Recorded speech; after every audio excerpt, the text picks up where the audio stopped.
자, 동적 평형 파트 문제 풀이를 이렇게 영상으로 촬영하게 됐는데 여러분들이 이 풀이는 참고하시면 좋을 것 같고 어, 이 문제들의 난이도가 크게 높지 않으니 정답만 체크하고 넘어가셔도 상관없을 것 같습니다. 일단 1번 문제부터 같이 풀어보도록 할게요. 표는 밀폐된 용기 안에서 H2 물을 넣어놨네요. 시간에 따른 H2의 증발과 응축 속도에 대한 자료이고 A, B 이렇게 대소 비교가 나와 있고 그림은 ET일 때를 나타냈다라고 하네요. 자, 그런데 지금 문제를 보아하니까 시간 순서에 따라서 증발 속도와 응축 속도를 여러분들이 비교를 해 보았을 때 일단 요 ET일 때 응축 속도와 증발 속도가 같다라는 것을 통해서 이때 동적 평형에 도달했다 라고 판단하시면 될 것 같고요. 동적 평형에 한번 도달한 뒤에는 계속해서 그 동적 평형을 유지하고 있기 때문에 사티 모두 동적 평형 상태이니까 사티일 때도 증발 속도와 응축 속도가 같다. 그러니까 이 스몰 x가 스몰 a가 나온다 라고 판단하시면 될 것 같습니다. 자, 그래서 기억, 니은, 디귿 선지를 보시면 일단 기억에 H2에 상변하는 가역 반응이다. 결국에 동적 평형의 전제 조건이 가역 반응이기 때문에 기억 선지는 맞다라고 판단하시면 되고요. 니은 용기 내 물의 양은 T에서와 ET에서가 같다라고 했는데 지금 여러분들이 이 내용을 물론 뭐 T와 ET일 때 각각의 뭐 물과 수증기의 양으로 비교해 보셔도 될 것 같은데 저는 지금 이렇게 좀 풀어볼게요. 일단 T일 때와 ET일 때의 차이인데 T는요 아직 동적 평형에 도달하지 못했어요. 저는 동적 평형 전이라고 할게요. 그리고 ET는 동적 평형에 도달했으니까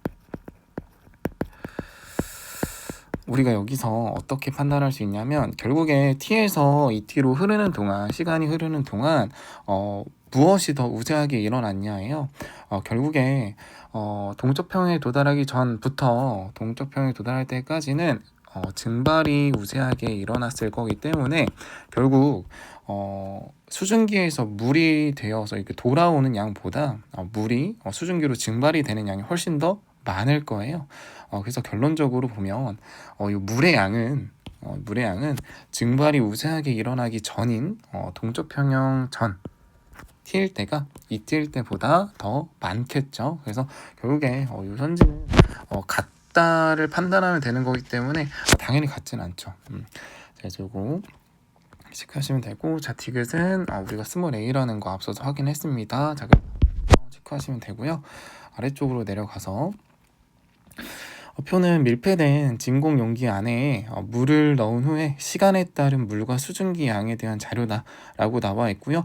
이렇게 지금 시간을요 이렇게 T1에서 T3로 흐르는구나 라고 생각하시면 될 것 같고 그 중간 단계인 T2에서 동적 평형에 도달했다라는 내용이 명시가 되어 있네요. 자, 그러면 여기도 마찬가지로 여러분들이 같은 논리로 접근하시면 됩니다. 지금 문제에서 제시를 해줬던 T2일 때 동적 평형에 도달했다라고 했으니까 결국 이때 증발 속도와 응축 속도가 같은 상태가 되겠죠. 근데 여기서 여러분들이 착각하시면 안 되는 게 1번 문제에서는 표에 증발 속도와 응축 속도가 나와 있었지만 지금 이 문제는요 표에 나와 있는 게 증발 속도와 응축 속도가 아니라 각각 물과 수증기의 양이에요. 여러분들이 여기서 어떤 착각을 할 수 있냐면 동적 평형이네, 얘네 두 개 같겠다라고 생각하실 수 있는데 절대 그렇지 않습니다. 동적 평형은 단순하게 증발 속도와 응축 속도가 같은 상태일 뿐이지 결국은 물과 수증기의 양이 같다라는 보장이 없어요. 여러분들 여기서 뭐만 체크하시면 되냐면 그래, 지금 T2일 때 동적 평형 도달했으니까 이때부터는 물 입장에서 봤을 때는 증발되어서 나가는 양이랑 요 수증기가 다시 응축되어 들어오는 양이랑 똑같을 거야. 그러니까 물의 양은 더 이상 변화가 생기지 않아. 그러니까 지금 T2와 T3일 때 물의 양 같을 거고 당연히 절대적인 요 물의 양은 똑같으니까 여기도 같다 D라고 놓으시면 될 것 같습니다. 자, 그러면 선지로 바로 내려가 볼게요. 자, T1일 때 동적 평형에 도달하기 전이기 때문에 당연히 증발 속도가 응축 속도보다 빠릅니다. 그래서 결국에 분모가 분자보다 크기 때문에 1보다 작은 게 맞고요. 자, 니은 보시면 T3일 때는 동적 평형에 도달한 상태이고 결국에 증발 속도와 응축 속도가 같아서 우리가 눈으로 관찰했을 때는 아무런 반응도 일어나는 것처럼 보이지 않지만 결국에 미시적인 관점에서 입자적인 관점에서는 끊임없이 반응이 일어나고 있는 동적인 평형 상태다. 그래서 반응이 일어나지 않는다는 완전 틀린 내용이고요.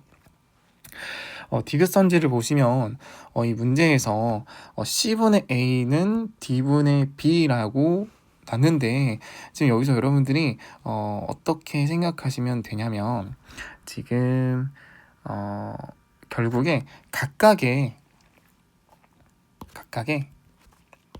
T1일 때와 T2일 때 물과 수증기의 비율이라고 봐주시면 좋을 것 같아요.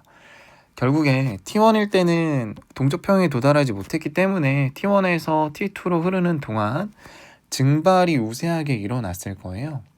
결론적으로 사라지는 물의 양이 많고 생성되는 수증기 양이 많기 때문에 말이 좀 이상한데 결론적으로 말하면 결국에 이 각각의 T1과 T2일 때 물과 수증기의 각각의 상황에서 그 비율은요 다를 수밖에 없다는 거예요. 그래서 답은 1번으로 체크하시면 될 것 같습니다. 자, 3번 선지로 넘어와서요. 3번 문제로 넘어와서 표는 밀폐된 진공용기 안에 물을 넣은 뒤에 시간에 따른 수증기의 양을 나타냈다고 하네요. 지금 T2일 때 동적 평형 도달했다는 말이 있으니까 앞선 문제와 마찬가지로 동일한 논리로 T2일 때 동적 평형 도달했어? 그러면 수증기 양은 T2일 때와 T3일 때 모두 같을 거야. 자, 그럼 선지로 내려가 볼게요. 자, 기억 보겠습니다.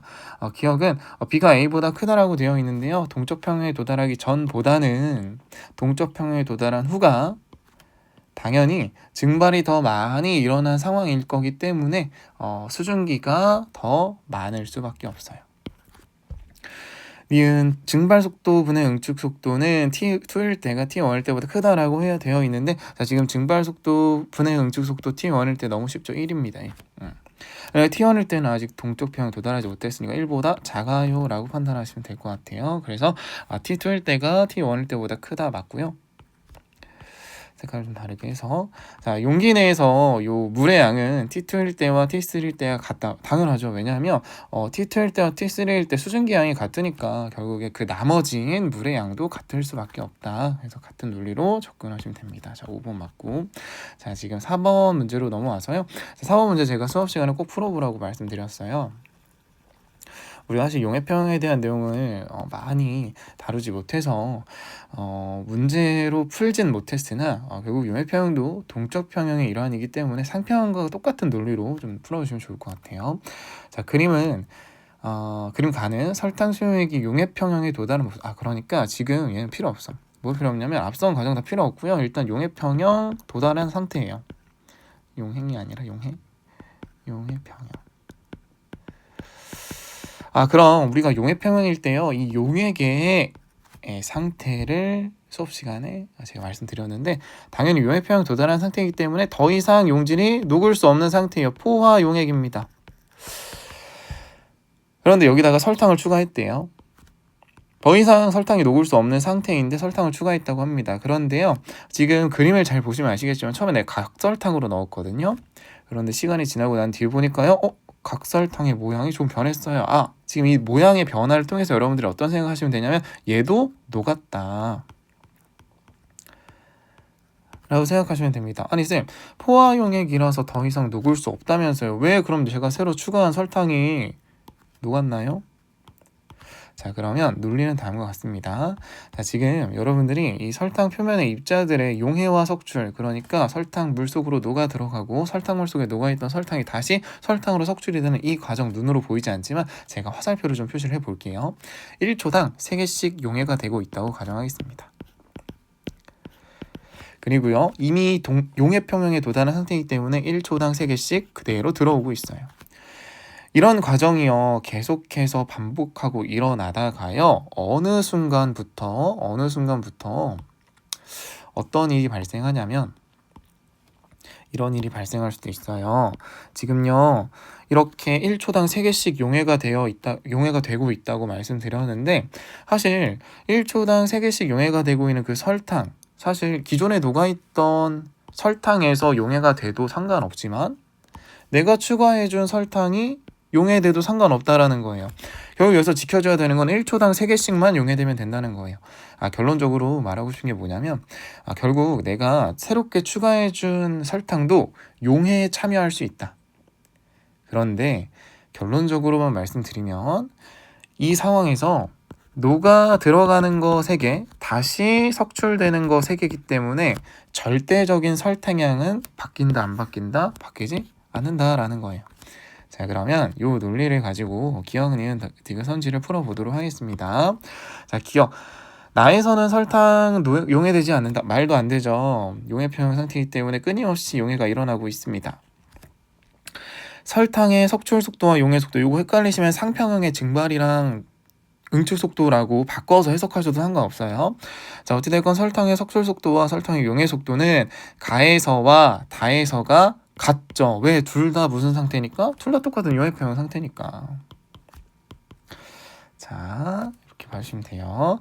그러니까 결국에 그 용액 안에서 설탕의 양의 변화가 생겼을 뿐이지 용해 속도나 석출 속도 변하지 않는다. 그냥 처음에 용해평형 상태를요, 나와 다 그대로 유지하고 있다라고 생각하시면 될 것 같아요. 자, 디귿 볼게요. 수용액에 녹아있는 설탕의 질량은, 자, 지금 수용액에 녹아있는 설탕의 질량입니다. 자, 지금 다에서가 나에서보다 크다라고 했는데 혹시 물 추가해 줬나요? 아닙니다. 그러니까 결국에 더 이상 용액이 녹아 들어갈 수 없는 포화 상태인 포화 용액 그대로 유지가 되고 있기 때문에 용액 속에 녹아있는 설탕의 양의 절대적인 양은 변화가 없다. 얘도 마찬가지로 다와 나에서 같다라고 판단해 주셔야 돼요. 틀렸습니다. 자, 그래서 여기서 맞는 건 니은 선지밖에 없네요. 1번 체크하시면 될 것 같아요. 자, 그래서 이렇게 4개의 문제 풀어봤고요. 이렇게 단원별로 문제 풀어서 제가 업로드 하겠습니다.